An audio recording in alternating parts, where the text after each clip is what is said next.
जिला के तमाम पदाधिकारीगण और इस क्षेत्र से आई हुई तमाम महानुभाव जनता, मीडिया के बंधु, पिछले 3-4 सप्ताह से ये जनसंवाद का कार्यक्रम विभिन्न प्रखंडों में चल रहा और मुझे लगता है कि इतनी भीड़ मैंने अभी तक नहीं देखी है और इसके लिए आप सभी लोगों का बहुत बहुत धन्यवाद। और जनसंवाद कार्यक्रम के उद्देश्य के बारे में भी डीडीसी साहब चर्चा कर रहे थे। योजनाओं के बारे में आपको बताना और इसके साथ ही साथ आपके सुझाव प्राप्त करना, तो उन योजनाओं को कैसे धरातल पर और बेहतर तरीके से उतारा जाए। जितने भी सरकारी कार्यक्रम हैं उससे ज़्यादा आप तक कैसे पहुंचाया जाए, ज़्यादा से ज़्यादा लोग इससे कैसे लाभान्वित हों,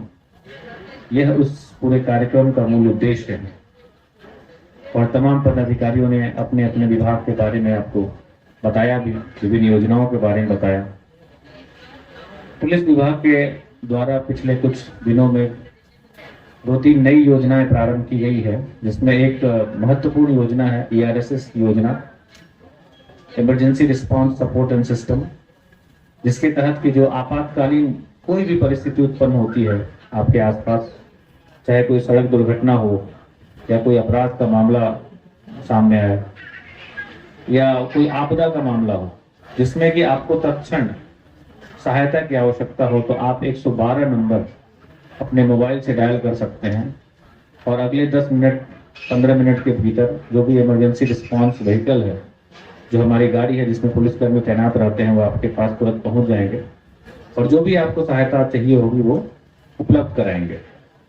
प्रथम फेज में यह योजना शहरी क्षेत्र में कार्यरत है। 12 गाड़ियां अभी भागलपुर जिले को उपलब्ध कराई गई हैं और अगले चरण में इस योजना का विस्तार पूरे जिले में किया जाएगा, जिससे कि हर ब्लॉक में, हर गांव तक 8 से 10 मिनट में कोई भी जो आपातकालीन गाड़ी है वो पहुंच जाए। और जैसे कोई एक्सीडेंट ही हो जाता है, कोई दुर्घटना होती है, उसमें आप सभी को पता है कि अगर शुरुआत में अगर जो भी पीड़ित है, जिसको चोट लगी है, अगर चिकित्सा सुविधा तुरंत उपलब्ध हो जाए तो उसकी जान के बचने की संभावना बहुत ज्यादा रहती है। उस दिशा में भी यह जो योजना है काफी कारगर होगी। और 2 माह पूर्व ही भागलपुर में एक एक्सक्लूसिव थाना सिर्फ साइबर अपराध के अनुसंधान के लिए खोला गया है, जिसके प्रभारी पदाधिकारी DSP स्तर के पदाधिकारी होते हैं और उसके द्वारा भी काफी अच्छा काम किया जा रहा है और 5 लाख से ज्यादा की राशि को होल्ड किया गया है और लाखों की राशि को जिनके साथ साइबर फ्रॉड हुआ है उनको वापस दिलाया गया है। और इसी मौके पर आप लोगों को 2-3 बातें भी बताना चाहूंगा कि अभी जितना हम लोग पैसे का लेन देन कर रहे हैं, ज्यादातर मोबाइल के माध्यम से कर रहे हैं, इंटरनेट के माध्यम से कर रहे हैं, चाहे वो फोन पे हो, चाहे पेटीएम हो, चाहे UPI के माध्यम से आप पैसा का लेन देन कर रहे हैं, या आधार का जो ऑथेंटिकेशन करने के बाद CSP से आप लोग पैसा निकालते हैं। सभी में मोबाइल का आपको बायोमेट्रिक का, मतलब आपके अंगूठे के निशान का, और जो आपके मोबाइल पर एक मैसेज आता है जिसमें 4 डिजिट का या 6 अंक का एक नंबर होता है जिसको OTP बोलते हैं, वन टाइम पासवर्ड, उसके इस्तेमाल से आप पैसे को एक खाते से दूसरे खाते में भेजते हैं। वो OTP बहुत महत्वपूर्ण है। आपको बहुत लोग फोन करेंगे, बोलेंगे कि आपका ATM कार्ड ब्लॉक हो गया है और हम ATM फिर से चालू कर रहे हैं, आपके मोबाइल पर 4 अंक का नंबर गया है, वो नंबर हमको बता दीजिएगा। जैसे ही आपने वो नंबर बताया, आपके खाते में जितने पैसे थे सारे चले जाए। तो ये इसलिए बता रहे हैं कि अब ज्यादातर लेन देन क्योंकि मोबाइल के माध्यम से है, तो आपका जो पैसा है बैंक के अकाउंट में, लेकिन अगर आप ध्यान नहीं देंगे तो उस पैसे को कोई भी साइबर अपराधी लेके जा सकता है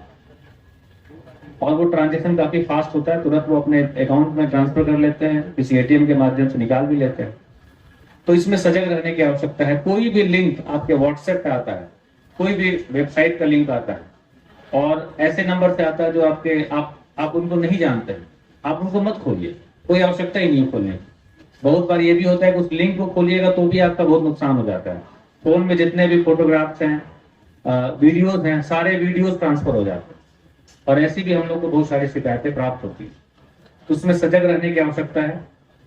ताकि आपकी जो गाढ़ी कमाई है वो बैंक खातों में सुरक्षित रहे। यहाँ पे बहुत सारी माताएं बैठी हुई हैं, महिलाएं बैठी हुई हैं, और बिहार पुलिस में धीरे धीरे जो महिलाओं का प्रतिनिधित्व है बढ़ता जा रहा है। और आज के डेट में अगर 100 पुलिसकर्मी पूरे बिहार में अगर कार्यरत हैं तो उसमें से 29 महिलाएं हैं, और यह औसत पूरे देश में सबसे ज्यादा है। अगर आप पूरे भारत का औसत देखेंगे तो ये 16 है, 100 में से 16 ही महिलाएं कार्यरत हैं, लेकिन बिहार में लगभग दुगुना है, और ये संख्या धीरे धीरे बढ़ रही है। इससे जितनी भी हमारी महिलाएं थानों में अपनी फरियाद को लेकर, अपनी समस्याओं को लेकर जाती हैं, उनको अपनी बात को रखने में सुविधा होगी।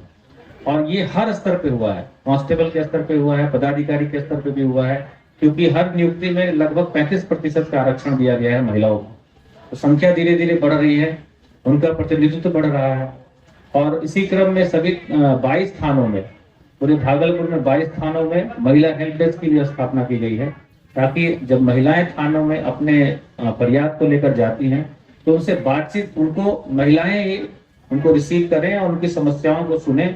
और उस समस्या का निदान कैसे हो सकता है, किस माध्यम से हो सकता है, उसके बारे में बताएं, ताकि वो अपनी समस्याओं को और बेहतर तरीके से रख सकें, उसके सुझाव प्राप्त कर सकें, समाधान का को प्राप्त कर सकें। इस दिशा में बहुत अच्छे अच्छे प्रयास भी चल रहे हैं। और अंत में आप सभी लोग इतने बड़ी संख्या में, इतनी बड़ी तादाद में दूर दूर से आए हैं,